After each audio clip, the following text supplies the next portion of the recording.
Feliz Ano Novo Chinês. Claro, é o Ano Novo Chinês. Feliz Ano Novo Chinês para você. Parabéns, Sofia.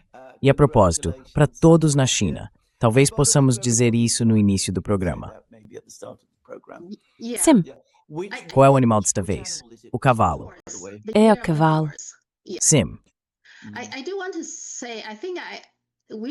Eu só quero dizer que acho que devemos levar isso cada vez mais a sério, porque vejo pessoas como Macron e Rubio dizendo Feliz Ano Novo Lunar, Feliz Ano Novo Lunar. Você sabe de onde vem esse termo Ano Novo Lunar? Eu já disse há anos que foi o Obama quem o tornou mais amplamente aceito. Mas o termo original, na verdade, tem uma origem colonial. Excelente. Dink. Eu não sabia disso até recentemente, então fiz uma pesquisa. Em 1967, desde que Hong Kong foi tomada pelos britânicos, houve revoltas e protestos intermitentes contra o governo britânico. Certo? O domínio britânico. Nada surpreendente. Certo. O ano de 1967 foi particularmente ruim. Era uma época de sindicatos, muitos movimentos trabalhistas. E então o povo estava totalmente contra isso. Eles queriam que os britânicos fossem embora e tudo mais. Então o governo britânico ficou realmente irritado com a situação. Isso aconteceu, acho, por volta do Ano Novo Chinês. Eles iam celebrar o Ano Novo Chinês. E o governo britânico, para punir o povo, disse não podemos chamar isso de Ano Novo Chinês. Vamos mudar para Ano Novo Lunar. Uau, sim. E eles realmente legislaram sobre isso. Mudaram a celebração oficial de Ano Novo Chinês para Ano Novo Lunar por lei. Acho que isso é expressamente civil. Sim, concordo. Acho que precisamos fazer mais nesse sentido, sim.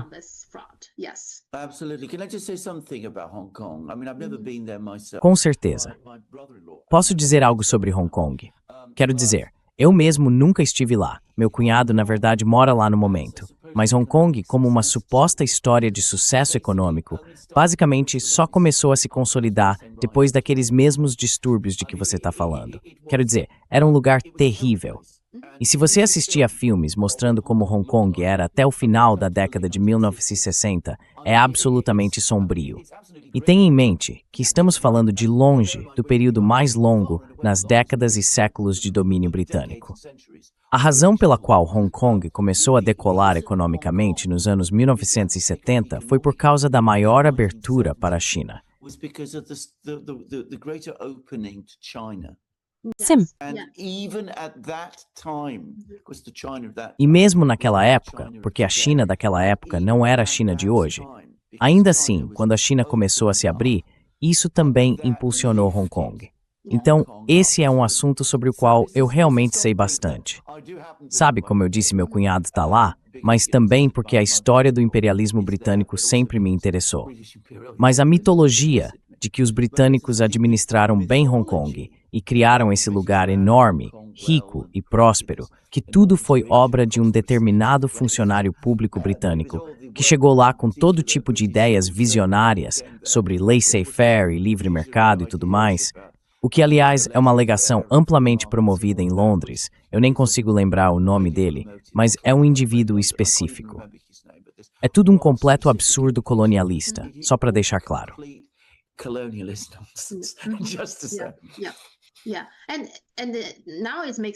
E agora faz sentido, né? Uma das coisas que eles fizeram foi tentar...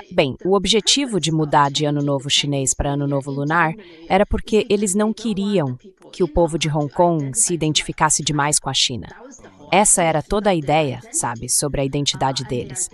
E eles eram contra, a influência estrangeira, a invasão estrangeira, esse tipo de coisa. Então foi isso que fizeram. Mas claro, isso também nos mostra que naquela época havia muitas revoltas, muitos protestos. Então, eventualmente, os britânicos cederam em alguns direitos e promoveram mais chineses, dando ao povo chinês local mais oportunidades. E isso, combinado com a abertura da China, levou ao Hong Kong de hoje. Acho que você tem um ponto muito bom. Todas essas coisas precisam ser corrigidas. Há propaganda ocidental demais e propaganda britânica também.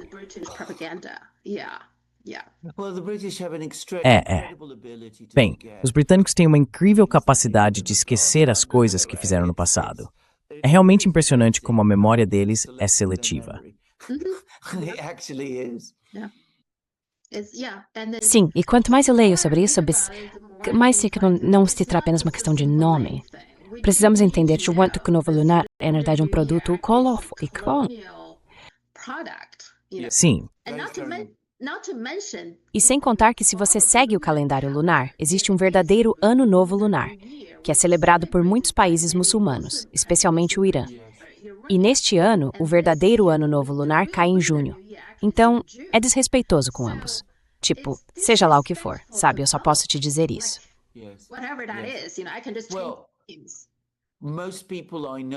a maioria das pessoas que conheço na Grã-Bretanha se refere a isso como o Ano Novo Lunar. E são pessoas muito, muito progressistas, que na verdade têm bons sentimentos em relação à China. É apenas o nome que ficou. Só isso.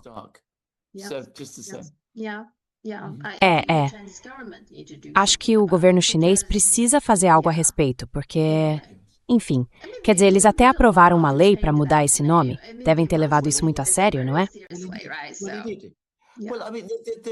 Bem, quero dizer, a outra celebração que acontece, acho que no outono, quando os chineses lembram de seus ancestrais, certo?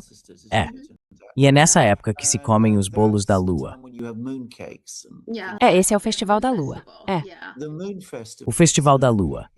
Então parece um pouco, quero dizer, fico me perguntando se isso é porque os chineses têm o Festival da Lua, que... Tudo, possivelmente.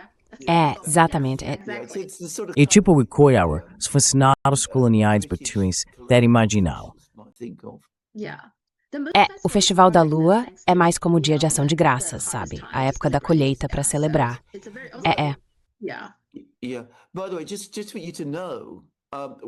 Aliás, só para você saber, seja isso verdade ou não, eu me interesso por cultura chinesa e história da arte chinesa. Nos livros ocidentais sobre cultura chinesa, eles insistem na suposta fascinação dos chineses pela lua. Não sei se há alguma verdade nisso, mas um dos motivos pelos quais dizem que os chineses gostam de jade, por exemplo, é porque eles supostamente têm o mesmo brilho da lua. E você lê todo tipo de história sobre a luz da lua na água e tudo isso. Como isso seria algo muito importante para as pessoas na China. E como a aparência da neve no chão, de alguma forma, faz as pessoas se lembrarem da lua. Quero dizer, eu só estava pensando nisso agora, enquanto discutíamos tudo isso.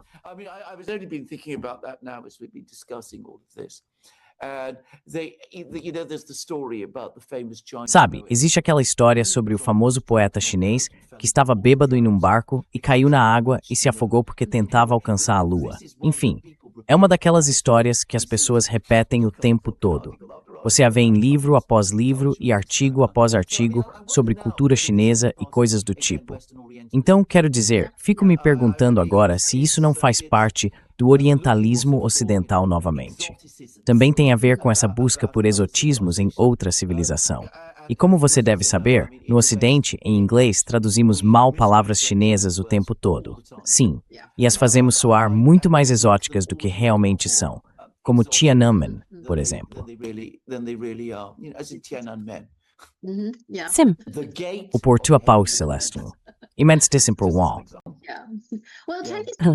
Bem, os chineses são nados pela lua, mas também muito fascinados pelo sol. Aí tá, tenho certeza. Enfim, só mencionei tudo isso porque tenho que depender inteiramente da literatura ocidental sobre arte chinesa. Mas estou muito consciente de que existem esses elementos culturais. Isso, no que diz respeito às traduções de romances chineses, que eu também leio, aliás. Sou sempre muito cuidadoso em conseguir versões chinesas, traduções feitas na China por estudiosos chineses para o inglês. Como a minha versão de Jornada ao Oeste, por exemplo, que é uma versão chinesa. Justamente por esse motivo, percebo que esse orientalismo se insinua, se infiltra.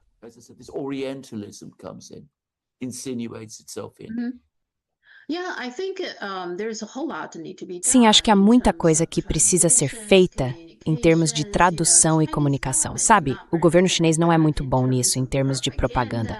O Ocidente é realmente bom em propaganda. O governo chinês não é, quero dizer, não apenas não é bom em propaganda, eles também não são muito bons em coisas básicas, como o Ano Novo Lunar, corrigindo isso.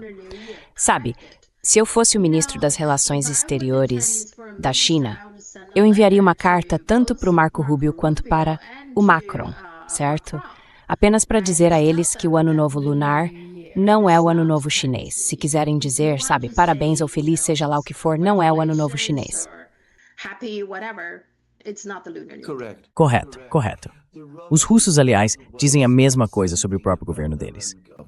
Certo. Só para você saber. Também acho. Na verdade, os russos reclamam que o governo deles é muito pior em corrigir essas deturpações ocidentais do que o governo chinês, provavelmente.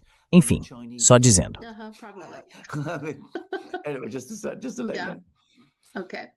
Certo. Bem, Andrew Mountbatten Windsor foi preso, mas depois liberado. Você pode nos dizer o que está acontecendo?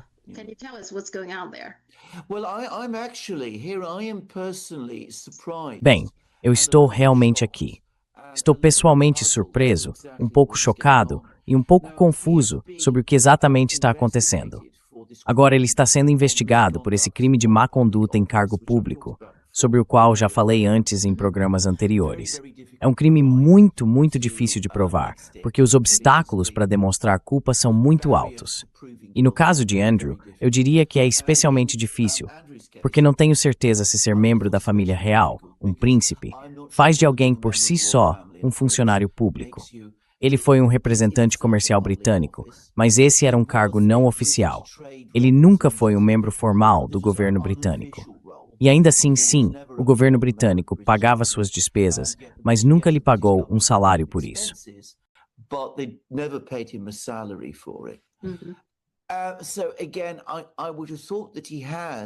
Então, novamente, eu teria pensado que ele tem ainda mais defesa do que, digamos, Peter Mandelson. E para esse tipo de crime, eu não esperaria que a polícia começasse uma investigação prendendo-o. O que a polícia britânica faz, e isso é muito complicado, aliás, e bastante enganoso, é que eles geralmente escrevem para a pessoa que estão investigando, dizendo: recebemos essas perguntas e gostaríamos de conversar com você para ver se conseguimos esclarecer e entender o que está acontecendo. Você pode vir à delegacia em tal dia? Talvez possamos combinar um horário, ter uma boa conversa e falar sobre essas coisas. É assim que eles normalmente abordam esse tipo de caso. E muitas pessoas acabam sendo enganadas por isso.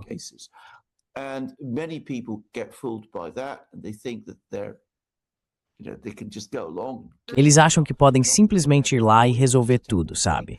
E muitas vezes vão sem advogados, o que é um erro terrível. Aí descobrem que vão ser submetidos a um interrogatório pesado e, com muita frequência, no fim da entrevista, é quando são presos. É incomum começar com uma prisão, e ainda mais incomum manter alguém sob custódia em uma cela por 24 horas no início de uma investigação e só depois realizar uma busca. Esse tipo de coisa só acontece em uma de duas situações. Ou primeiro, quando há receio de que a pessoa investigada vá fugir, talvez para o exterior, o que não parece provável no caso do Andrew. Ou segundo, quando há algum motivo para acreditar que outro crime vai ser cometido.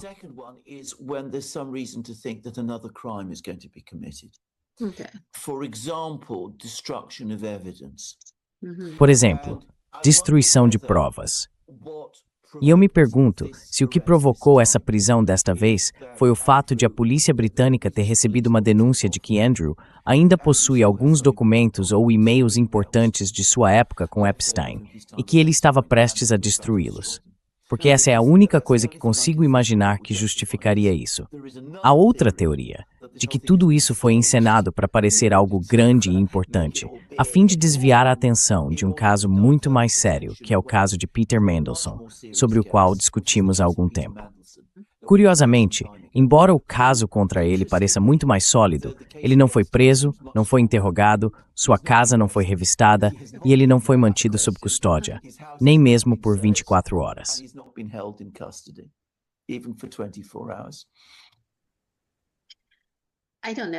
Eu não sei. Tudo isso é, como observador, sabe, assistir a esse extremamente fascinante para mim. Sim, Certo, estamos testemunhando algo eu acho extraordinário. Ok, então por um lado temos um príncipe, um ex-príncipe sendo preso. Supostamente isso não acontecia há 400 anos, é a primeira vez, então é algo muito histórico. Ao mesmo tempo, também estamos testemunhando o maior encobrimento da história ocidental, da história dos Estados Unidos, de crimes realmente horríveis, certo? Eu simplesmente não consigo acompanhar direito.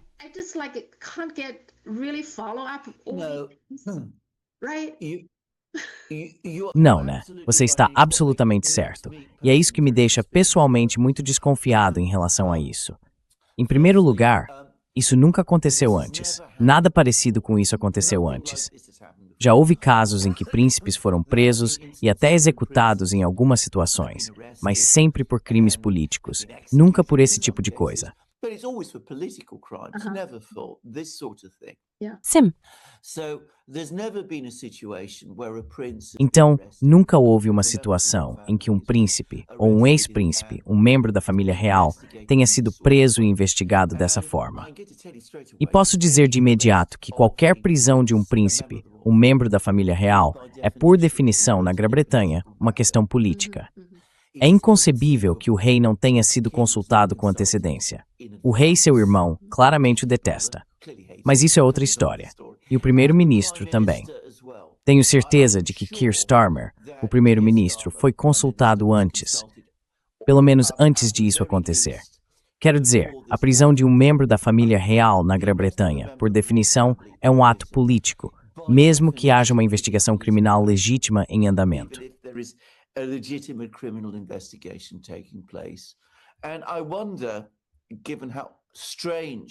E eu me pergunto, considerando o quão estranhos foram os acontecimentos de ontem, em termos da forma como a polícia britânica conduz investigações, se aquilo foi inteiramente um ato político, se o seu ponto de que estamos presenciando o maior encobrimento acontecendo ao mesmo tempo que a prisão mais espetacular, significa que essas duas coisas estão conectadas.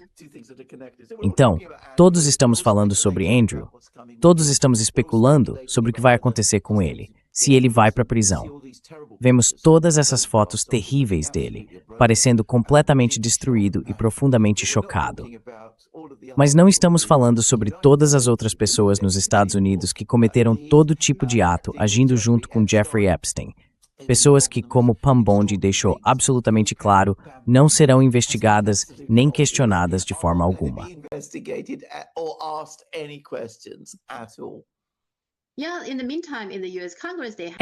Enquanto isso, no Congresso dos Estados Unidos, eles têm essa audiência fechada para o Leslie Wexner, que basicamente não dá em nada. Ele diz que não se lembra de nada, nega qualquer irregularidade e, na verdade, segundo ele, foi enganado pelo Epstein. Então ele é a vítima, certo?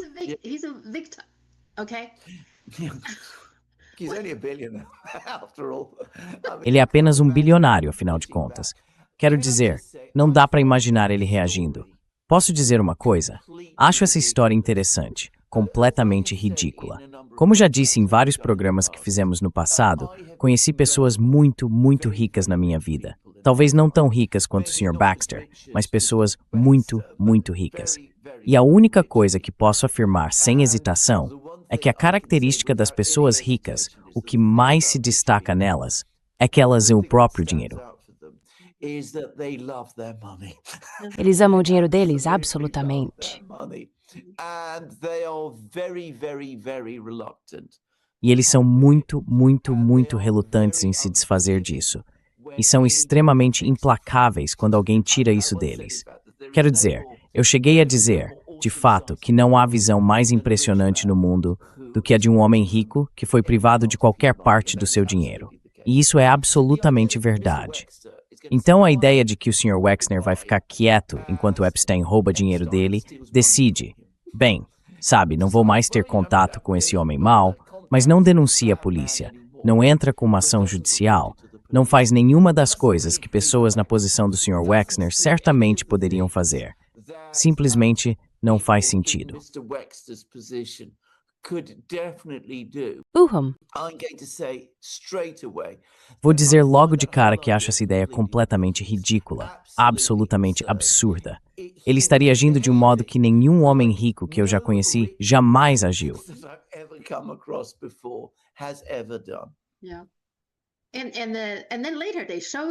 E depois, mais tarde, eles mostraram imagens dessa audiência. E você ouve o advogado dele ao lado dizendo: "Eu vou te matar se você disser mais de 5 palavras." Então, mesmo com aquele limitado, não me lembro disso, não me lembro daquilo, eu sou a vítima, sabe? O Epstein me enganou. Mesmo com toda essa palhaçada, o advogado dele ainda achou que ele falou demais.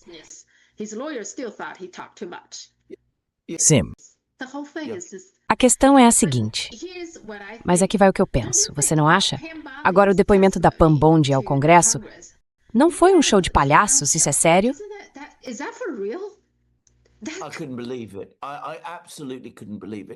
eu não conseguia acreditar. Simplesmente não conseguia acreditar.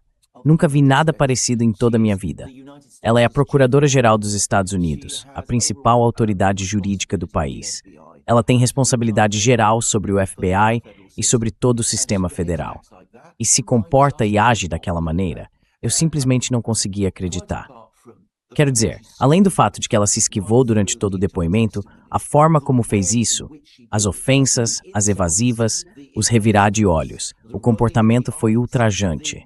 Quero dizer, ela basicamente estava mostrando desprezo, não apenas pelo Congresso, mas pelo povo americano.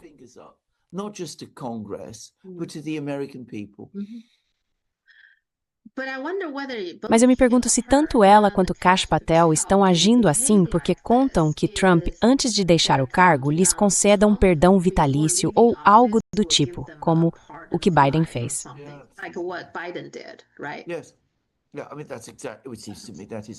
Certo. Sim, é. Quero dizer, é exatamente isso que me parece. É exatamente para aí que estamos indo. Está bem claro para mim que todo o sistema de aplicação da lei nos Estados Unidos está basicamente sob instruções. Nenhuma acusação ou investigação contra qualquer pessoa envolvida no caso Epstein. Nenhuma. Nem mesmo simbólicas. E vou dizer isto, e quero repetir, acho que já disse isso em nosso programa anterior. Nunca fui investigador, mas fui, digamos, um beneficiário, se quiser, de investigações. Quero dizer, muitos investigadores me forneceram seus relatórios, explicaram suas investigações para mim. Tive muitas conversas com investigadores, tanto públicos, dentro do sistema de aplicação da lei, quanto, aliás, particulares, detetives particulares e coisas do tipo. Então eu entendo um pouco de investigações. Os arquivos de Epstein estão cheios de pistas. Uhum. Há inúmeras pistas ali. Há uma causa provável clara de crimes muito, muito graves sendo cometidos. E é possível ir além disso e dizer que há evidências reais de crimes sendo cometidos. Qualquer investigador que abordasse isso de boa fé estaria ansioso para descobrir o que encontraria. Estaria saindo para conversar com pessoas, montando uma equipe, elaborando um organograma, tentando encaixar todas as peças. E se uma investigação séria fosse conduzida, em poucos meses, começaríamos a ter uma visão muito, muito mais clara da atividade criminosa do que vimos até agora.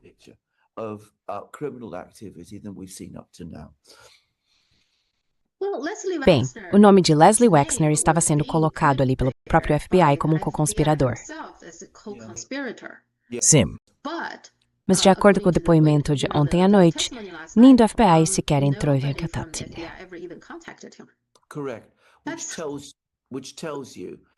Correto. O que isso mostra é que havia algumas pessoas no FBI que queriam realizar exatamente o tipo de investigação sobre o qual venho falando. E então alguém, presumivelmente sob o governo Biden, disse não. Certo, não vamos fazer isso. Ou talvez, durante o primeiro governo Trump, alguém tenha bloqueado.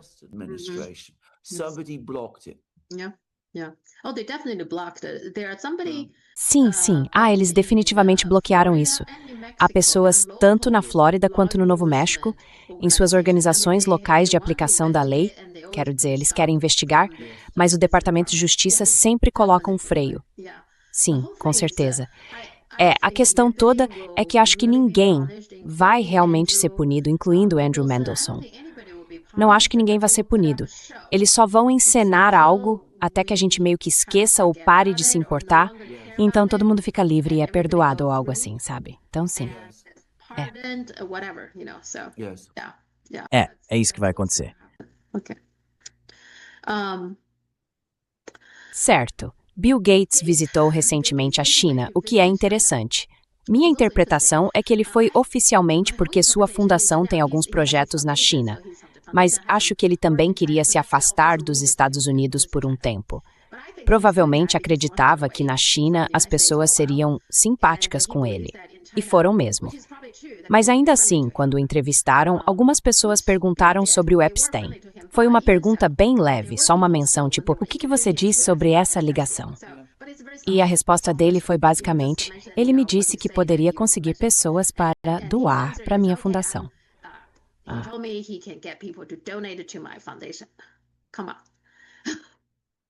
Ele é a pessoa mais rica do mundo. Pois é, exatamente. Mas enfim. Mas mesmo isso, eu acho, o deixa desconfortável o suficiente para que, quando chegou à Índia, ele tenha recentemente cancelado uma aparição pública lá.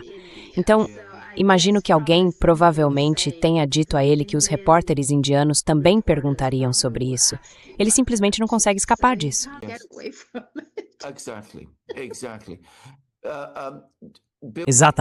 Exatamente. Bill Gates deixando os Estados Unidos para buscar alguma proteção, por assim dizer, na China. Quem teria imaginado? Sério. Tem que dizer, acho, aliás, que ele está completamente enganado. O que eu sempre digo sobre a reação ocidental ao escândalo Epstein é que as pessoas no Ocidente ficam chocadas, mas não surpresas. Acho que na China, na Índia, em todo o sul global, elas ficam simplesmente chocadas.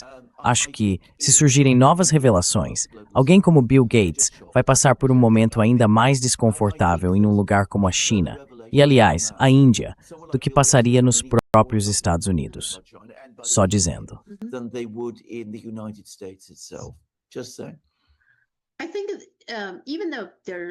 Acho que, embora muitas pessoas conheçam o Epstein, ainda há muitas pessoas na China que não sabem sobre ele. Elas simplesmente não se interessam muito por nada fora da China.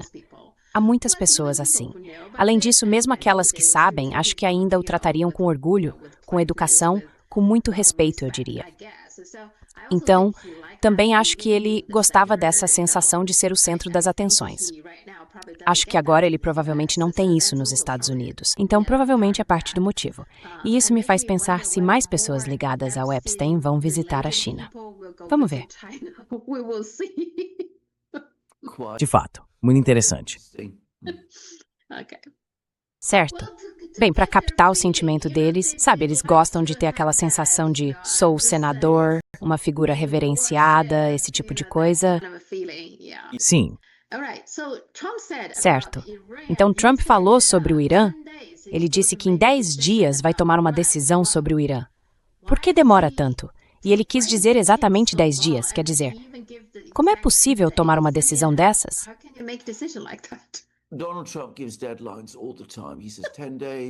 Donald Trump impõe prazos o tempo todo. Ele diz 10 dias ou 5 dias. E claro, lança seu ataque no primeiro dia, ou talvez no final do 10º dia, ele dê mais 10 dias, ou simplesmente esqueça o assunto. Nunca devemos dar muita atenção a esses prazos que o próprio Trump estabelece. Aqui está a minha opinião sobre isso. E é controversa, não insisto nela. Acho que Trump entendeu que esta é uma crise enorme, que uma guerra contra o Irã é extremamente arriscada e que isso poderia acabar sendo desastroso para ele. E acho que ele está começando a entrar em pânico e a ficar cada vez mais nervoso. Então temos todas essas histórias, primeiro no Wall Street Journal, dizendo que será apenas um ataque limitado. Depois, eles esperariam mais algumas semanas para ver o que os iranianos fariam e só então realizariam o ataque maior.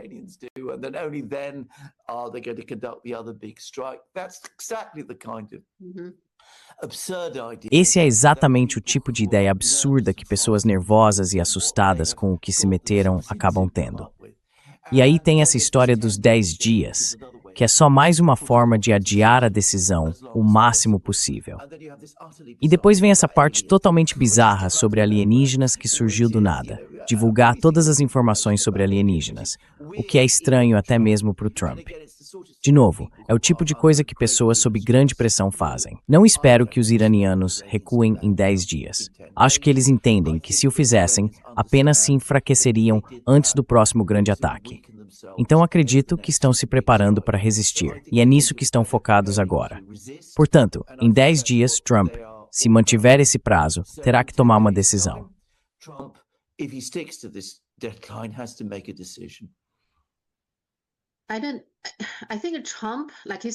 Acho que o Trump, como você disse, parece esse cara durão. Mas, quero dizer, em particular, ele é um cara muito inseguro, eu acho. E isso fica evidente porque ele tem tanta dificuldade em tomar uma decisão. Sabe, se você vai atacar o Irã, ataque o Irã. Se não vai fazer isso, apenas diga, não vou atacar vocês, vamos conversar, vamos negociar. O que há de tão difícil nisso? Eu não entendo. Ele parece tipo, fazemos, não fazemos. O que ele está fazendo? E, ao mesmo tempo, também tem a questão de Taiwan, esse acordo de armas. Supostamente, eles já assinaram algum tipo de acordo de armas, mas então, inesperadamente, o próprio parlamento de Taiwan o rejeitou.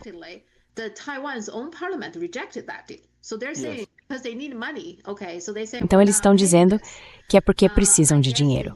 Ok, então eles dizem, não vamos pagar isso. Acho que os Stauser ficaram chocados, então enviaram diferentes pessoas para Taiwan para conversar com vários grupos. E aí ele percebeu que isso irritou a China. Então agora ele está dizendo, vou tomar uma decisão. Então parece que ainda não tomaram essa decisão. Eu achei que já tivessem tomado, mas agora estão voltando atrás. Tipo, ainda não decidi. Bem, ou você vai vender ou não, certo? Tudo que ele faz parece ser talvez isso, talvez aquilo, talvez sim, talvez não. Eu não sei o que ele está fazendo lá.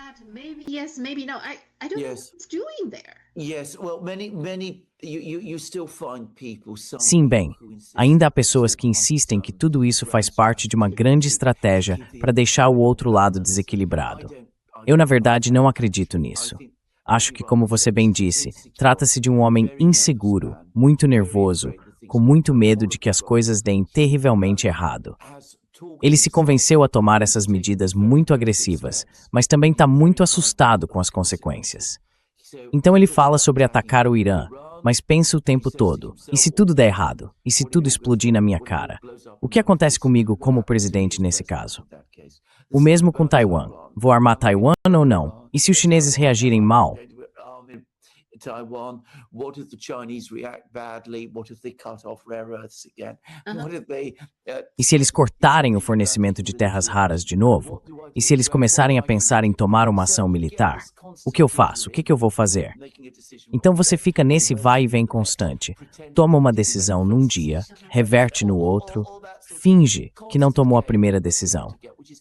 É esse jogo constante com o qual temos que lidar, e é exaustivo. E além de tudo isso, há esse círculo de pessoas ao redor dele. Um grupo dizendo para ele ir por um caminho, outro grupo dizendo para ir numa direção completamente diferente. Aparentemente, Tulsi e Vance estão dizendo a ele, não ataque o Irã, não arme Taiwan, não faça essas coisas. Outros dizem, bem, você deve. don't do these things. Others say, well, you must, you've got to show that we are strong and all of this. Você precisa mostrar que somos fortes e tudo mais. E se você não fizer isso, vai dar a outra parte a impressão de que é fraco. E o Trump ouve um grupo num dia, ouve os outros no dia seguinte. Como eu disse, isso o deixa muito confuso e desorientado também. Estão todos ficando muito nervosos em Washington. Quero dizer, dá para ver isso com o Lindsey Graham.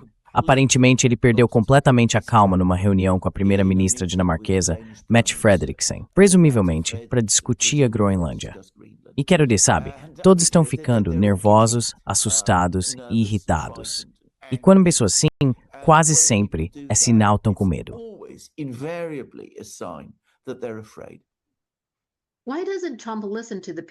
Por que Trump não ouve o povo? A própria base dele. A própria base dele, a mensagem é muito clara. Nós não queremos guerra, certo? Queremos que você se concentre nos Estados Unidos, porque os americanos vêm em primeiro lugar, ok? E divulgue os arquivos de Epstein, certo? Investigue os culpados. Essas são mensagens muito simples, claras e diretas dos próprios apoiadores dele. Ele não os ouve.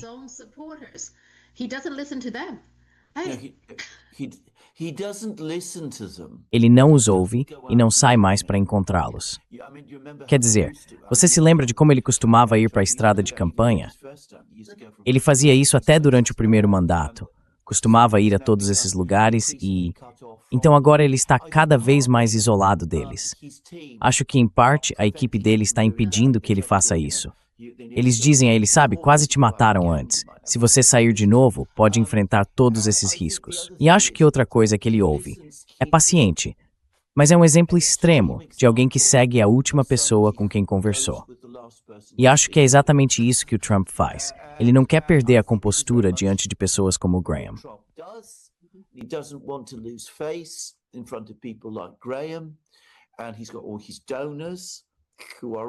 E ele tem todos os seus doadores, que também são muito linha dura, muito pró-Israel, muito anti-China, por vários motivos. Então ele também não quer perder o apoio deles. Essas são as pessoas próximas a ele. Ele não vai mais aos encontros públicos pelo país como fazia antes e não ouve sua base. Ele fica muito irritado quando alguém lhe mostra pesquisas de opinião. Ele diz que todas as pesquisas são fabricadas e mentirosas, o que, aliás, é outro sinal de que está nervoso. É um fenômeno bastante conhecido quando as pessoas se fecham nesse tipo de bunker, que é o que eu acho que o Trump está fazendo. E as negociações de paz entre Rússia e Ucrânia foi uma discussão difícil, não é? Então acabou sem nenhum avanço. Nada surpreendente, certo?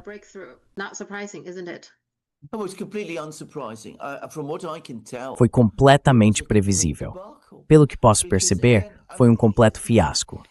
Porque, novamente, antes de tudo, posso dizer algo sobre essas conversas em Genebra. Quero dizer, as pessoas na China, o povo chinês, acho que precisam saber o que aconteceu. Os ucranianos não queriam ir a Genebra. Os russos não queriam ir a Genebra. Os americanos insistiram que as conversas tinham que ser em Genebra. O motivo pelo qual os americanos insistiram nisso foi porque já tinham marcado uma reunião com os iranianos lá. Então você tinha a mesma equipe de negociadores, Kushner e Witkoff.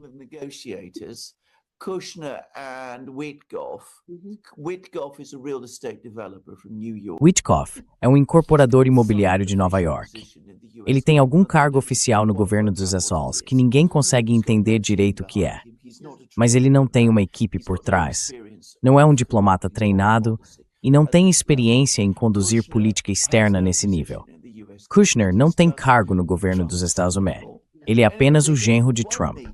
De qualquer forma, eles vão de uma reunião para outra, encontrando todos esses funcionários europeus que aparecem. Nenhuma das reuniões é conduzida adequadamente. É um caos absoluto e total. Os iranianos, em particular, ficaram furiosos e, de forma incomum, reclamaram disso a Reuters.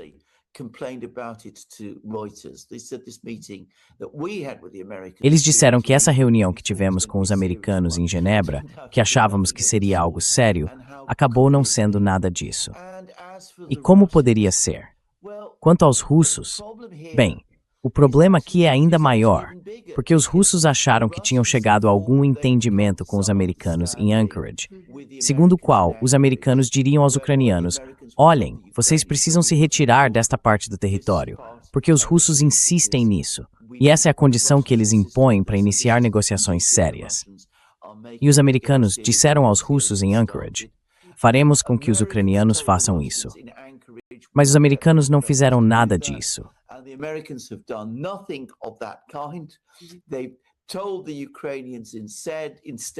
Eles disseram aos ucranianos, em vez disso, que iriam fornecer à Ucrânia garantias de segurança e fortalecer a aliança militar entre os Estados Unidos e a Ucrânia. Os russos estão dizendo: bem, de onde isso veio? Ninguém falou sobre isso conosco. Eles afirmam que têm ouvido falar de algum tipo de documento no qual os americanos teriam estabelecido essa garantia de segurança. Onde está esse documento? Por que não nos foi entregue? Quando Kushner e Witkoff foram a Moscou em janeiro, Putin perguntou a eles: onde está esse documento sobre o qual leio nos jornais o tempo todo?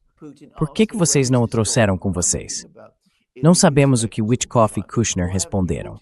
Ou seja, tudo estava preparado para que essa reunião em Genebra fracassasse, e ela fracassou de forma desastrosa.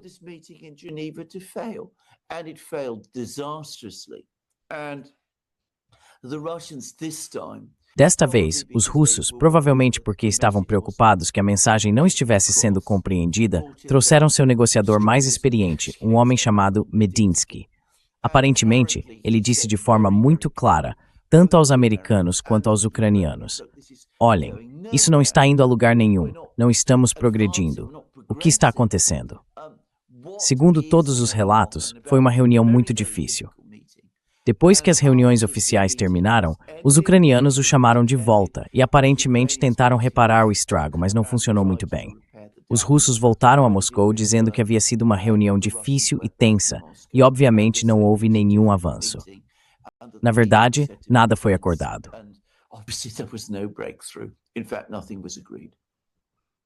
Que fiasco. Como você disse, é um fiasco, né? Com certeza. Bem, eu estava pensando nas negociações que a China conduziu entre a Arábia Saudita e o Irã, que foram realizadas em total sigilo. Ninguém sabia delas.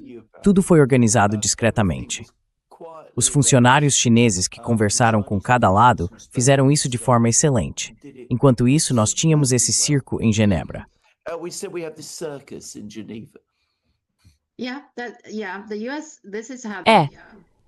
Os Estados Unidos, provavelmente não só sob o Trump, mas os Estados Unidos em geral, gostam de fazer isso, sabe? Sobre essa questão das terras raras, eles fazem reuniões, alianças, esse plano, aquele plano, e toda vez dizem, sabemos que não devemos depender da China, temos isso e aquilo.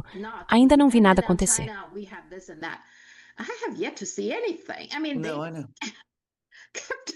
Não, eu sei. Ficam dizendo, sabe, temos isso e aquilo. O que é que eles têm? Bem, é exatamente como o que fizeram com os russos em Anchorage. Eles disseram, olhem, este é o nosso acordo, esta é a nossa proposta. Aparentemente, tudo estava descrito em um documento que os americanos entregaram aos russos. Esta é a nossa proposta. E os russos disseram, certo, estamos satisfeitos com isso, vamos seguir em frente. E então, os americanos não agem. E depois, fazem o contrário e dão à Ucrânia uma garantia de segurança. Ukraine a security guarantee. This is exactly how the Americans ran the trade talks.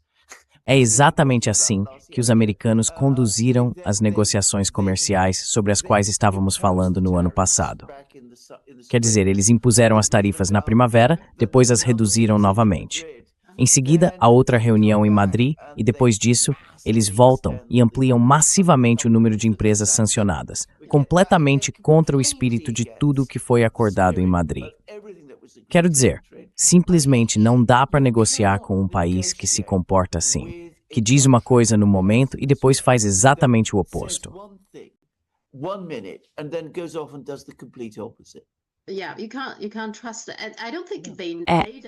Não dá para confiar nisso. Acho que nem eles mesmos sabem o que estão fazendo. Eles sabem que precisam, por exemplo, se tornar independentes em terras raras, mas, sinceramente, não fazem ideia de como fazer isso. Então, eles se reúnem e organizam uma reunião, uma grande conferência, sabe? Dizendo para todo mundo, agora temos isso, como se o problema já tivesse sido resolvido. Mas está longe de estar resolvido, sabe?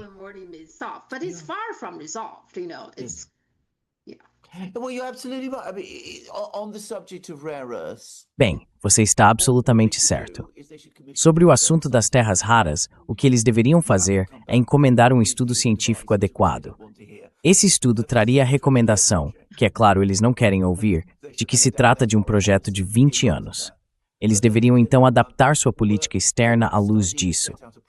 Mas, a partir desse estudo, poderiam elaborar um plano industrial adequado e trabalhar para executá-lo.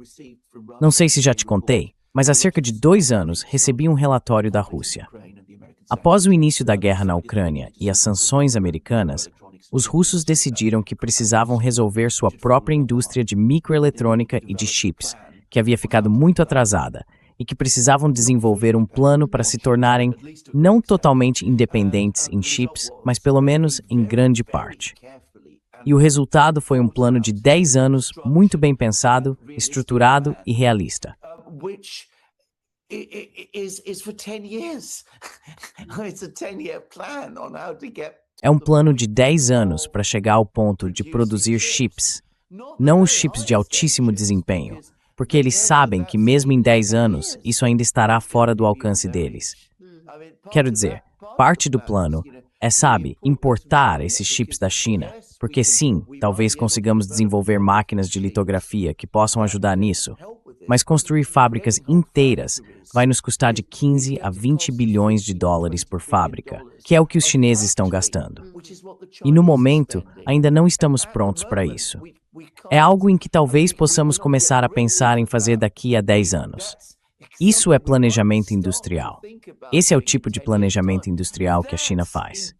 Esse é o tipo de planejamento industrial que a China fez nos anos 60, quando decidiu avançar para alcançar independência em terras raras.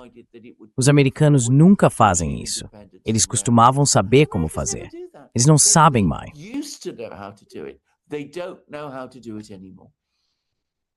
A única coisa que eles fazem é que tem muitas pessoas, de diferentes países. E eles têm uma reunião, E então dizem ao mundo que tem de alguma forma que são tantos, isso deve ser... Algo poderoso. Sim, bem, exatamente. Vou te dar outro exemplo. Quero dizer, o petróleo russo para a Índia, houve declarações repetidas de que os indianos teriam concordado em parar de comprar petróleo russo. Mas o ministro das Relações Exteriores da Índia, Sr. Jaishankar, diz algo como, veja, tomamos nossas próprias decisões, e algumas dessas decisões podem não agradar a vocês. O que sugere que os indianos nunca fizeram nenhum acordo para deixar de comprar petróleo russo. Bem, o embaixador indiano na Rússia agora veio a público e afirmou que não houve nenhum compromisso da Índia com os Estados Unidos para parar de comprar petróleo russo.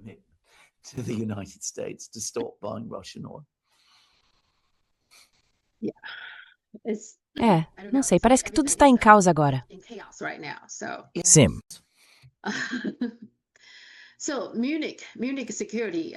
Então, a Conferência de Segurança de Munique. Achei o discurso de Marco Rubio extraordinário. Foi isso que ele disse. Ok, eu só queria ver sua reação ao que ele falou sobre a Europa. Ele disse que em 1945, então, antes disso, houve o período expansionista, o período de colonização.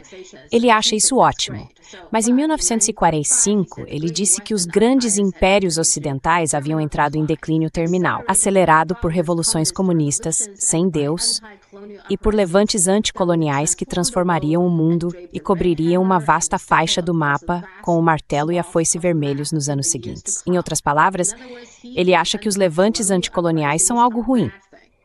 E então ele disse: mas juntos nossos predecessores reconheceram que o declínio era uma escolha, e foi uma escolha que eles se recusaram a fazer.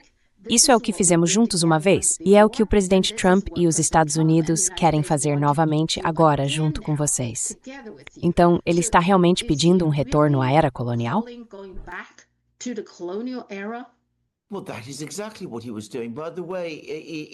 Bem, era exatamente isso que ele estava fazendo. Aliás, até na Grã-Bretanha, as pessoas ficaram chocadas com esse discurso. Lembre-se, a Grã-Bretanha é a grande potência colonial. Mas até os britânicos ficaram horrorizados com isso. E isso já diz muita coisa, aliás. Quero dizer, tudo era ótimo até 1945. Tudo era ótimo. Nós governávamos o mundo. A Europa, as pessoas de cor branca, porque o racismo aqui é absurdo. Mas nós éramos os governantes do mundo. Essa é a nossa grande civilização cristã. Ele fala muito sobre o cristianismo. A nossa grande civilização cristã era aquela que se expandia, conquistava e governava.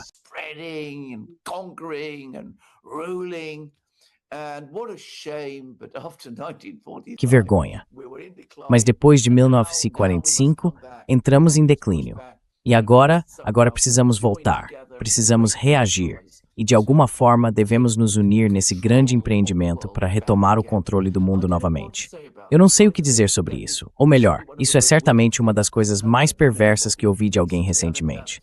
Quero dizer, a ideia de que vamos retornar a um mundo de imperialismo ocidental, é horrível. Não apenas em um nível moral, mas também, quero dizer, pela qualidade fantasiosa disso. Essa ideia de que os impérios ocidentais do passado podem ser recriados no mundo moderno, sabe, contra países como China, Índia, Rússia. Quero dizer, isso é realmente insano. It's actually insane. Eu só fico me perguntando se isso é algo em que pessoas como Marco Rubio e talvez um monte dos neoconservadores e, você sabe, os tipos imperialistas tradicionais dos Estados Unidos estão pensando que talvez uma forma pura de colonialismo ou imperialismo seja melhor do que essa versão disfarçada. Porque depois da Segunda Guerra Mundial, os Estados têm defendido liberdade, igualdade e democracia, certo? Esse é o disfarce deles, sabe? Mas talvez eles tenham chegado ao ponto em que pensam, não precisamos mais nos esconder atrás disso. Vamos simplesmente voltar à selva, certo? Somos os poderosos. Podemos simplesmente pegar o que quisermos. E sem qualquer justificativa para isso. É simplesmente assim que as coisas são. Sabe, talvez seja isso que eles estão dizendo. Talvez devêssemos simplesmente seguir por esse caminho, em vez de tentar ser bonzinhos com todo mundo.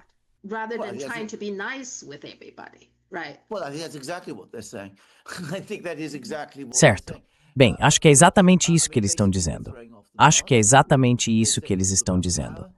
Basicamente, eles estão tirando a máscara. Estão dizendo que tudo se resume ao poder, tudo se resume ao imperialismo. Depois de 1945, fingimos que era diferente, e isso não funcionou. Agora devemos voltar a ser as pessoas más e cruéis que éramos no passado, porque isso funcionou tão bem para nós naquela época, e vai funcionar muito bem para nós agora. Mas como eu disse, isso é absurdo. As realidades do mundo moderno são completamente diferentes. Deixe-me dizer uma coisa, isso é algo que no século XIX as pessoas na Grã-Bretanha costumavam dizer. Era, na verdade, um slogan, o tipo de coisa que os imperialistas costumavam entoar em salões e afins. E isso é algo que você sabe, os chineses talvez achem interessante.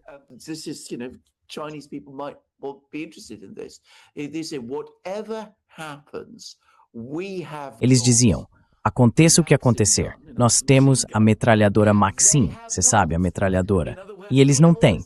Em outras palavras, nós temos toda essa tecnologia e podemos fazer o que quisermos, porque quando estávamos atacando todos esses povos negros, vermelhos e amarelos ao redor do mundo, podíamos atirar neles, podíamos matá-los.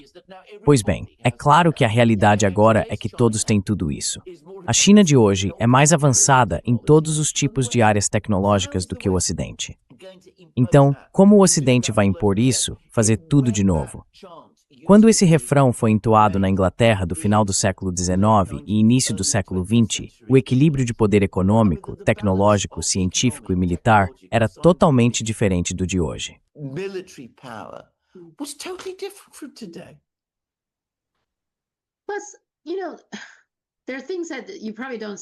Bem, sabe, há coisas que provavelmente você não vê muito sendo noticiadas, mas eu tenho prestado atenção nelas.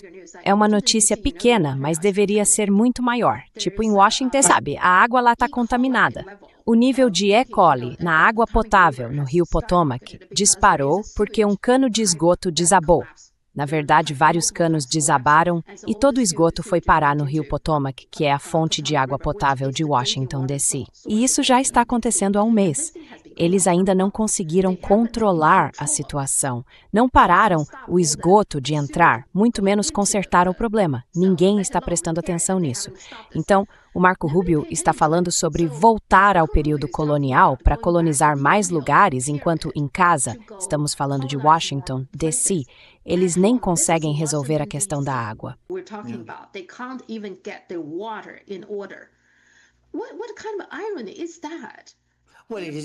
Que tipo de ironia é essa? Bem, é uma ironia, mas uma é produto da outra. Novamente, quero repetir esse ponto. Eu moro em Londres, que é a capital do grande império, de não faz tanto tempo, aliás. E o efeito do império pode ser visto em todos os lugares. No fim, ele não tornou a Grã-Bretanha um lugar mais forte ou melhor. Tornou a Grã-Bretanha um lugar mais pobre, mais fraco e mais infeliz. Algumas pessoas, alguns indivíduos, ficaram imensamente ricos por causa disso. Algumas instituições se tornaram muito poderosas por causa disso. Mas a sociedade britânica como um todo, foi desmoralizada por isso.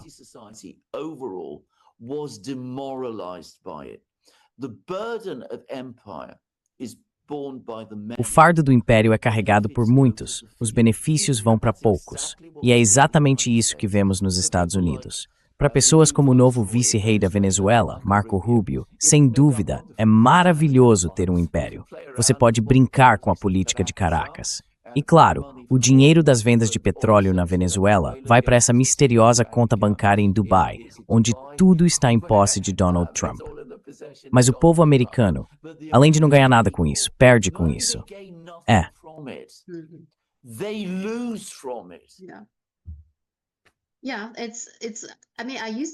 Sim, quer dizer, eu morava perto dali, perto do Rio Potomac e tudo mais.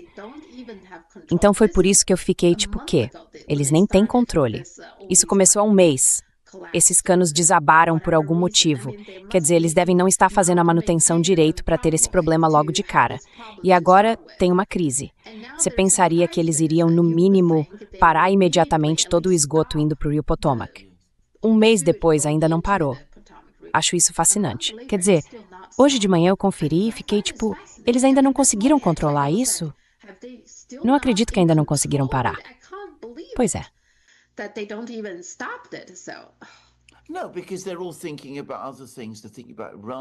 Não, porque todos eles estão pensando em outras coisas. Estão pensando no Irã, estão pensando na Venezuela, estão pensando em Cuba. É aí que está o foco principal. E a burocracia, toda burocracia governamental, para funcionar de forma eficaz, precisa de uma direção central constante. Quero dizer, já trabalhei em uma. Então sei que é preciso sentir que as pessoas no comando sabem o que estão fazendo e estão totalmente envolvidas. Se elas estão focadas em outras coisas, como os assuntos de Caracas, então não vão estar envolvidas com os assuntos de Washington. E esse é o problema.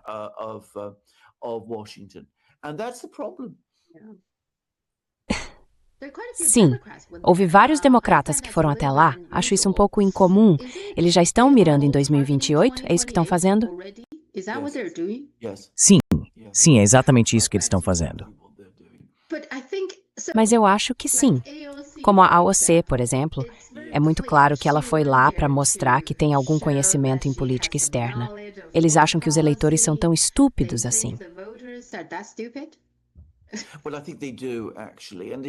Bem, eu acho que sim, na verdade. E isso é surpreendente, porque a AOC vem, sabe, de um grupo demográfico que eu achava que a colocava mais próxima do que as pessoas realmente pensam. Quero dizer, ela perdeu completamente o contato com eles, obviamente, na minha opinião. E claro, ela também não conseguiu impressionar o público em Munique, porque o discurso dela foi um fiasco.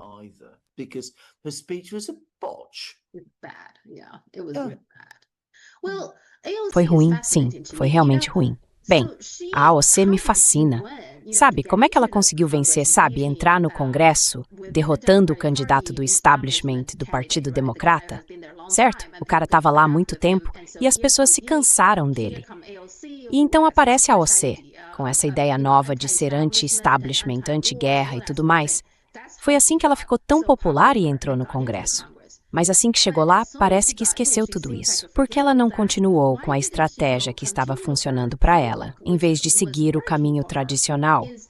Obviamente, ela tem ambições maiores do que apenas ser deputada. Mas porque ela desistiu tão rápido da estratégia que a levou até lá.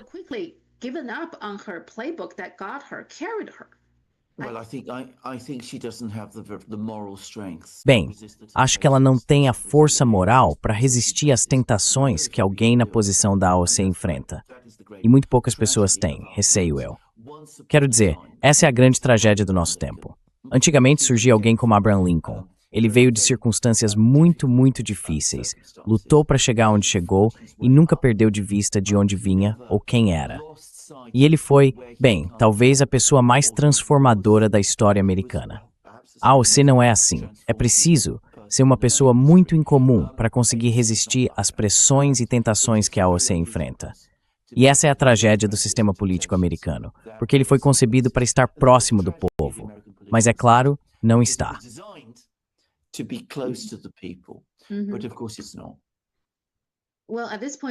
Neste momento, vou torcer mais pelo Ro Khanna do que pela AOC. Acho que Ro Khanna e Thomas Massie fizeram coisas muito corajosas. Com certeza, concordo completamente. Concordo totalmente. Quer dizer, a AOC nem sequer foi uma das patrocinadoras desse projeto de lei. Isso já diz muita coisa, né? Sr. Metzer, Como mulher, ela nem sequer teve coragem de expor seu nome ou transformar isso em uma grande questão. Acho isso incrivelmente decepcionante. Sr. Metzer, Sim, outra coisa que acho interessante é que não vejo nenhuma reportagem sobre isso, mas acredito que a mídia chinesa e a mídia russa noticiaram que há um quebra-gelo alemão agora preso, encalhado no gelo do Ártico. Eles estavam ajudando um navio de transporte de gás alemão, então ele também ficou preso lá. E com base na análise deles, as únicas pessoas que podem resgatar esses 2 navios alemães são os quebra-gelos russos.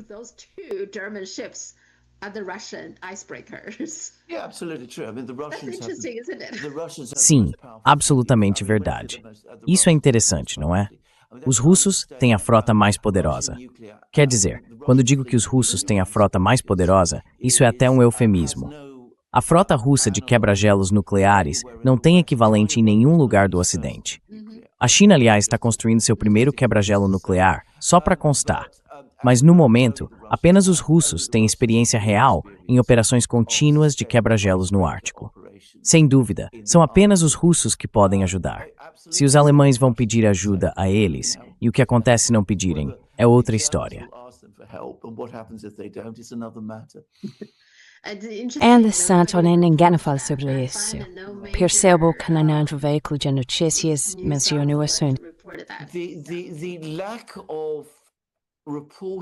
A falta de cobertura sobre coisas importantes na mídia ocidental hoje é incrível, como o fato de que os Estados Unidos estão prestes a retomar os testes nucleares. Eles até fizeram esse anúncio e culparam a China por isso, inventando testes nucleares chineses que todo mundo sabe que nunca aconteceram. Quero dizer, eu me lembro, eu estava lá em 2020. Você estava lá em 2020. Se a China tivesse realizado testes nucleares secretos naquela época, nunca teríamos deixado de ouvir falar sobre isso.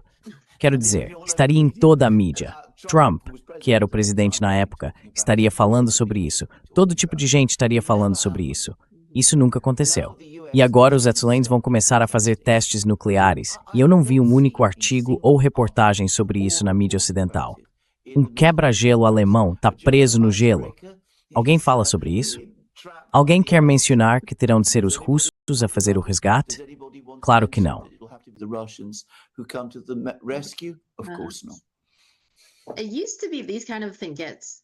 Antigamente, esse tipo de coisa chamava toda a atenção, porque há pessoas nesses navios, certo? O que aconteceu com elas? Lá é muito frio. Quanto tempo elas conseguem resistir? Seria o foco do mundo inteiro, não é? Sim. No passado, se houvesse uma mina, lembra, no Peru ou em algum outro lugar, havia uma mina onde os mineiros ficaram presos. O mundo inteiro estava prestando atenção nisso. Agora parece que nem se noticia mais. Claro que não. Quero dizer, isso diz muito sobre a forma como a mídia faz reportagens no Ocidente hoje em dia. Sim, eu percebo cada vez mais que eles não noticiam questões importantes. Às vezes eles nem noticiam. Às vezes é só uma frase em algum lugar, sabe? Eles não querem que você realmente veja. Exatamente. Quer dizer, de novo, você sabe, a mídia tradicional já está perdendo para a mídia alternativa. O que eles estão fazendo é apenas acelerar isso, certo? Exatamente. Por que você iria recorrer à mídia tradicional quando eles não fazem isso? Exatamente. Tecnologia e também algo interessante. Então, a ByteDance lançou sua mais nova ferramenta para criar vídeos. Chama-se Seedance 2.0. O interessante é que ela é muito realista, muito bem feita. Você pode usá-la para gerar rapidamente curtas-metragens com aparência surreal, e isso parece ter deixado todo mundo nervoso. Disney, Warner Brothers, Paramount e Netflix enviaram a ByteDance uma carta de cessar e desistir. Eles ainda não abriram um processo, mas enviaram essa carta basicamente ameaçando a ByteDance. Mas aqui está a questão. A ByteDance está apenas fornecendo uma plataforma. A própria ByteDance não está usando nenhum desses personagens protegidos por direitos autorais. Você é advogado, certo?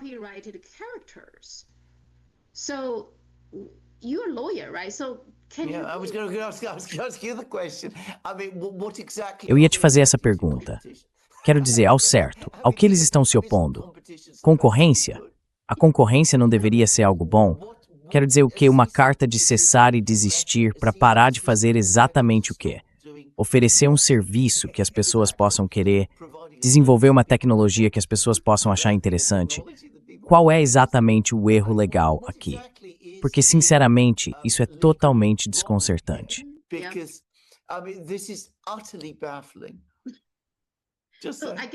Acho que eles só querem intimidar com isso, né? Estão enviando uma carta para ameaçar e intimidar. Não há base legal para isso, certo? Nenhum. Absolutamente nenhum. Como você disse, se houver uma questão de direitos autorais, bem, pode haver algo.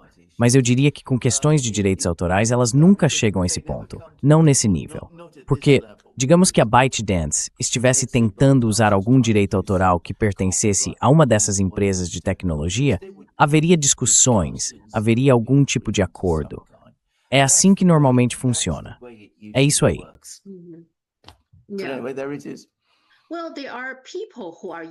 Bem, há pessoas usando essa ferramenta para criar seus próprios filmes, provavelmente usando alguns desses personagens de maneiras que violam direitos autorais. Mas eles deveriam ir atrás dessas pessoas, certo? Daquelas que criaram o conteúdo com a ferramenta, não da ferramenta em si. É quase como, sabe, se eu fabrico facas e alguém usa uma faca para matar alguém, o que eu posso fazer?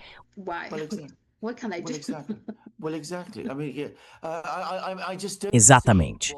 Eu simplesmente não vejo qual é o caso jurídico aqui. Mas sabe o que vai acontecer? Vai haver uma grande comoção. Vai ser tudo sobre a malvada ByteDance vindo para cá com todos esses objetivos sinistros. E tudo isso, obviamente, será uma questão de segurança nacional, porque sempre é. E haverá campanhas para impedir isso e coisas do tipo.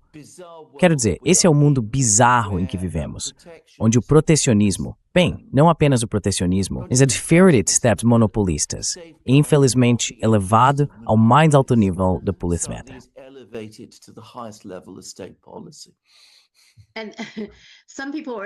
E algumas pessoas já previram isso. Já existem vídeos no TikTok mostrando como baixar VPNs para quem quiser acessar o Sidance 2.0, caso ele seja bloqueado ou algo assim. Então, tá chegando, infelizmente. Mas isso também mostra que a tecnologia chinesa está avançando muito rápido.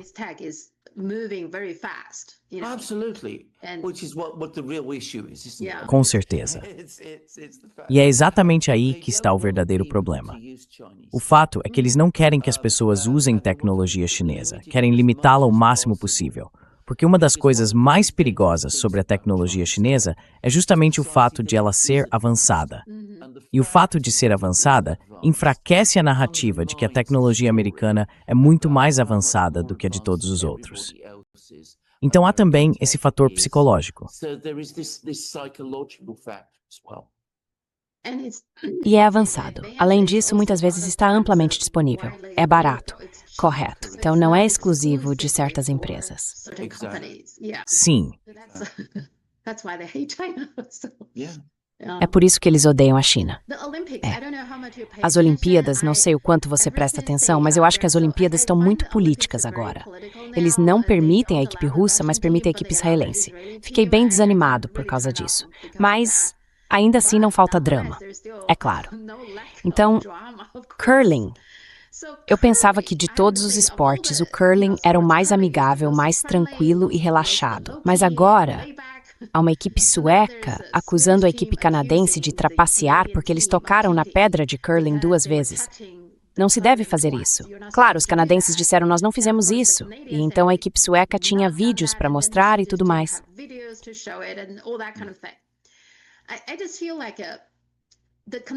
Eu só sinto que a equipe canadense não apenas trapaceou, eles claramente trapacearam, mas também o cara, Mark Kennedy, estava xingando, usando todo tipo de linguagem.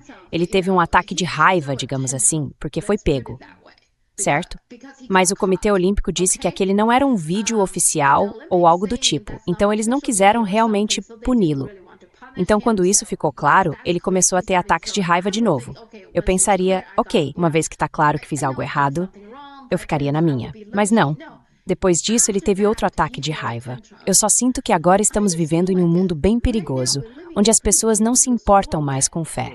Tipo, ser respeitoso, ter certa cortesia ou educação. Acho que elas não se importam mais.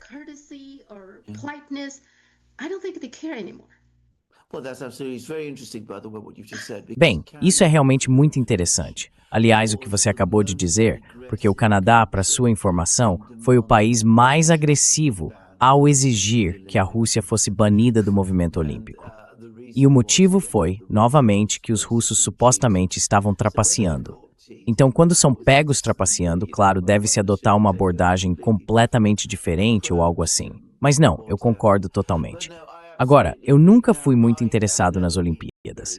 Para mente. My father was passionately so, and my great-grandfather. E meu bisavô foi por um tempo prefeito de Atenas. Ele teve um papel fundamental na organização da primeira edição das Olimpíadas Modernas, que aconteceu na Grécia, em Atenas, na década de 1890. Ele teve uma participação importante nisso, então pode-se dizer que as Olimpíadas estão no sangue da minha família, embora eu mesmo não tenha muito interesse nelas. E é claro, todo o propósito das Olimpíadas, toda a ideia por trás delas era reunir jovens de todo o mundo, deixando de lado a política e outras questões, aprendendo a gostar uns dos outros, tornando-se amigos e competindo de forma justa e aberta nos esportes. Era disso que tudo deveria se tratar.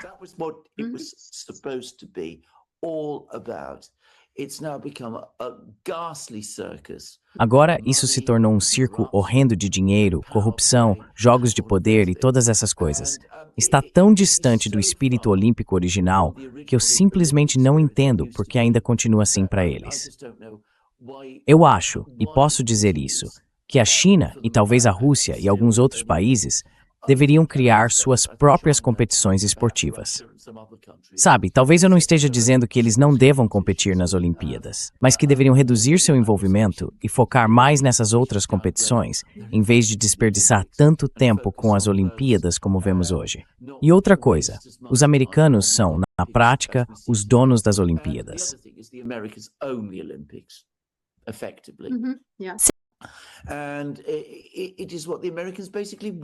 E é basicamente o que os americanos querem, que parece dominar as coisas.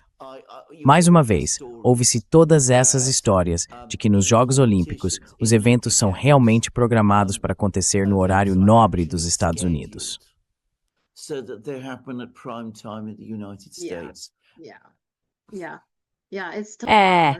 É totalmente comercial. É, absolutamente. Bem, você tem razão.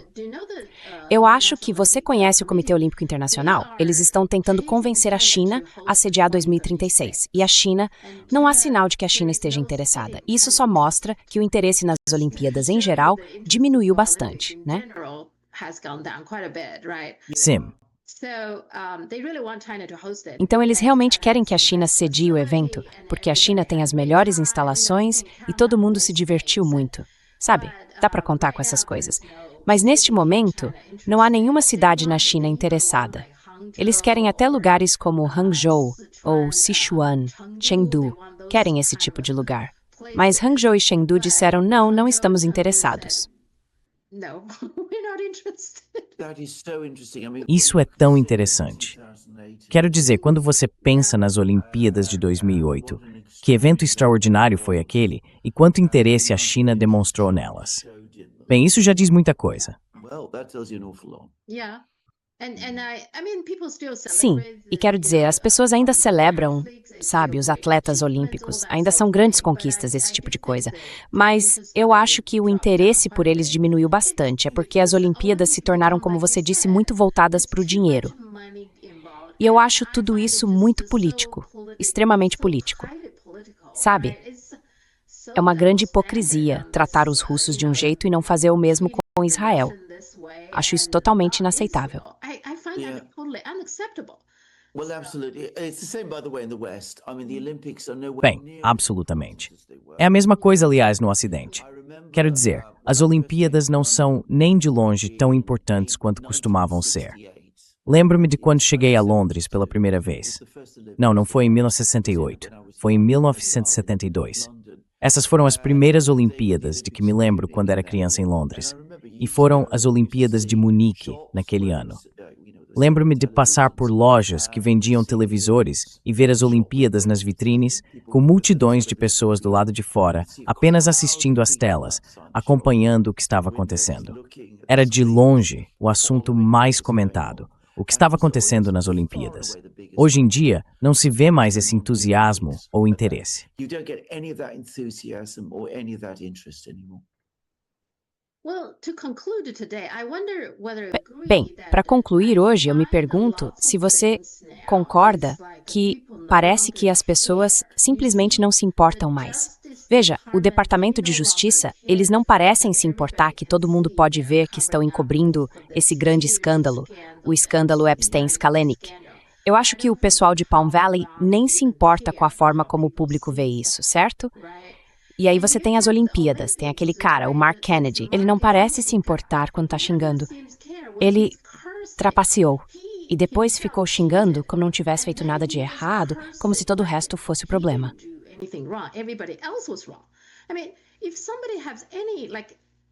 Quer dizer, se alguém tem um mínimo de respeito próprio, não faria uma coisa dessas. Não diria uma coisa dessas. Ele não se importa com a forma como as pessoas o veem, certo? E aí você tem o Trump, certo? Ele criou esse conselho de paz ou algo assim e disse que vai colocar 10 bilhões de dólares lá, que vem do Tesouro, o dinheiro dos contribuintes, nesse lugar do qual ele vai estar no comando. 10 bilhões de dólares. Não sei se isso é legal, mas ele certamente não se importa com a forma como as pessoas percebem isso, certo?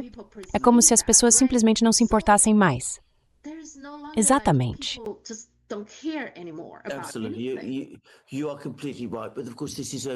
Você está completamente certo. Mas é claro que isso só é verdade no Ocidente. Acho que em outros lugares, as pessoas realmente se importam. É um pouco como o caso Epstein, de que eu estava falando. Fora do Ocidente, as pessoas ficam chocadas. Dentro do Ocidente, as pessoas ficam chocadas, mas não surpresas. É. E eu acho que chegamos a um ponto em que dá para ver que a ética dentro do sistema basicamente desapareceu. Tudo se tornou puramente uma questão de ganho financeiro. E uma sociedade em que isso acontece entra em declínio muito rápido. É. E como o rio Potomac em DC, eles simplesmente não se importam com ele. Eles não se importam. Estão fazendo água para DC. Pois é. Certo, vamos conversar na próxima semana. Tenha um bom fim de semana. Obrigado. Tchau. Bye.